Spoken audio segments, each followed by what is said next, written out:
Bella a tutti ragazzi, ben ritrovati in questo nuovo video dell'esperto di calciomercato Batman napoletano. Ben ritrovati, benvenuti in un nuovo contenuto.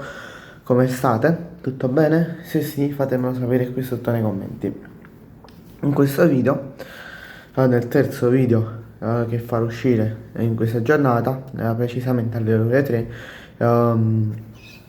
invece io lo sto registrando alle 3:20, alle 2 verso le 2 e mezza, dopo l'uscita del primo video e dello shorts. A proposito, andateli a rivedere se non li avete visti e lasciate un bel like e iscrivetevi. Bene ragazzi, in questo video andremo a consigliarvi le varie schedine da giocarvi per il prossimo turno, il settimo turno di Serie A 25-26. Allora, partiamo da Lecce Sassuolo. Io prevedo un 2x, quindi una possibile vittoria del Sassuolo, oppure posso prevedere un pareggio. Pisa Verona Gullo, vedo un gol di entrambe le squadre. Se volete i, i gol, i gol e chi segna, oppure volete il risultato, vi farò uscire il prossimo contenuto tra domani mattina, cioè, scusate, domani pomeriggio e mercoledì dopo la partita. Vabbè, passiamo a Roma Inter 1, scusate, Roma Inter 2, in 2 sicco. Como Juve, gol anche qui. Genoa Parma 1, uno secco, secondo me il Parma deve ancora ritrovare la sua stabilità, deve ritrovare la sua forma fisica. Cagliari Bologna 2, secondo me il Bologna andrà ad asfaltare il Cagliari, che è una squadra molto difficile. Attenti ragazzi, è molto difficile sempre stata una squadra difficile da affrontare per i giocatori che ha, per esempio per il difensore Mina, che è un difensore molto forte e a volte è molto testardo, ecco, è molto, diciamo, va sempre a falli, crea sempre confusione e scompiglio. Poi abbiamo Atalanta-Lazio, che secondo me sono due squadre che devono migliorare sotto l'aspetto tattico, secondo me. Vabbè, la Lazio è un caso a parte perché non ha fatto mercato, quindi lo posso anche capire, però l'Atalanta che ha venduto Retegui a una bella cifra, circa 70-65 milioni, adesso non ricordo.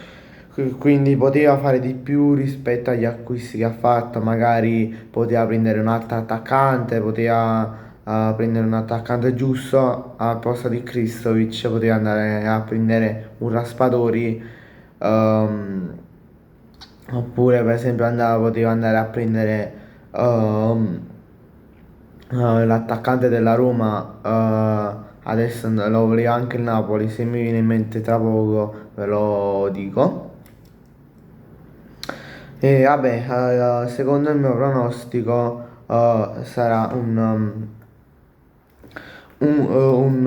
X, quindi un pareggio. Comunque mi è venuto in mente l'attaccante della Roma che l'Atalanta poteva prendere anche a poco rispetto a quanto l'ha pagato la Roma, circa una trentina di milioni, cioè Dobbik. L'Atalanta poteva acquistarlo a basso prezzo, diciamo. Milan-Fiorentina, posso prevedere un 1.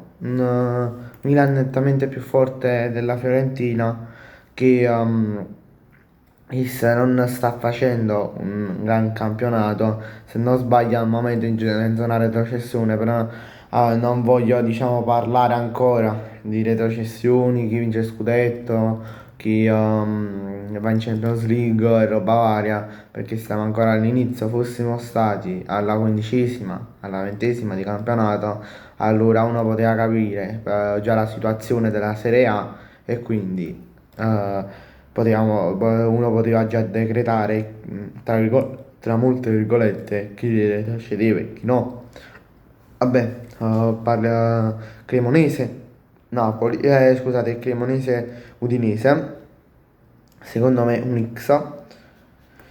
Non sono, secondo me, la Cremonese nel giro di una o due partite andrà a concludere il proprio ciclo di vittoria.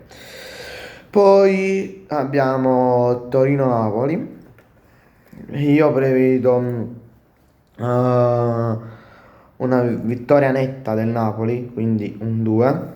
Per carità, il Torino può pure segnare, può fare pure un gol, però uno o due gol, però secondo me il Napoli andrà a vincere questa partita nettamente, in base ai gol che farà uno o l'altra squadra. Bene ragazzi, grazie a tutti per la visione, ci vediamo in un prossimo video, lasciate un bel like e iscrivetevi tutti al canale, ciao!